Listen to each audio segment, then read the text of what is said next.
Taro and the Time-Shell Garden. On a warm little island surrounded by whispering blue waves lived a turtle named Taro. Taro was slower than most turtles, not just in walking, but in speaking, thinking, and choosing.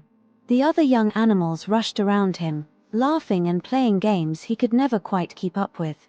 But Taro wasn't bothered. Instead of racing, he enjoyed watching clouds drift, listening to the gentle sea, and collecting shells that washed ashore. His favorite place was the Time-Shell Garden, a quiet patch hidden near an ancient hourglass-shaped rock. There, the world felt peaceful, and time seemed to move just the way Taro liked it, slowly and softly. One evening, while arranging his shell collection, Taro found an old stone tablet.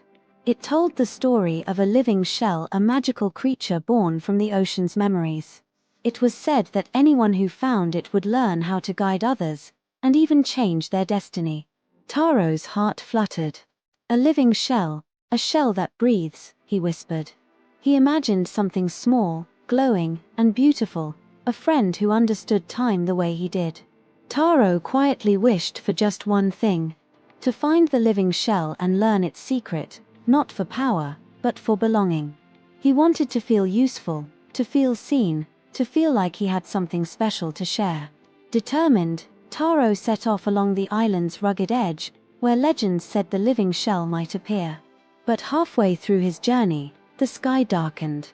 Waves roared, wind screamed, and the gentle island shifted into something wild and unforgiving. Taro slipped often. His shell bag tore. His beloved time shells tumbled into the stormy waters, each one holding a memory he cherished. He felt smaller than ever. Taro huddled under a jagged rock as rain poured down. "I'm too slow, too weak. I can't find anything magical," he whispered. The storm drowned the rest of his words. For the first time, Taro wished he could just go home. But as the storm softened, something small rolled toward him. A shell no bigger than Taro's paw, glowing faintly. He picked it up, expecting it to be cold. But it was warm. Alive. The shell began to hum softly, the way the sea hums before it sings. Lights drifted upward, swirling around Taro like tiny fireflies of memory. Then, from the shell, a little spirit emerged, glowing like golden water. It tilted its head, and spoke in a voice like gentle waves. "You heard me, even when others could not." Taro gasped.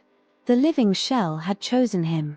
Not because he was fast or heroic, but because he listened. Because he noticed things others ignored. When Taro returned to his village, he wasn't the same small, unsure turtle he had been. The living shell glowed warmly on his back, whispering stories of the sea and time. The other animals gathered around in wonder, listening for the first time, really listening.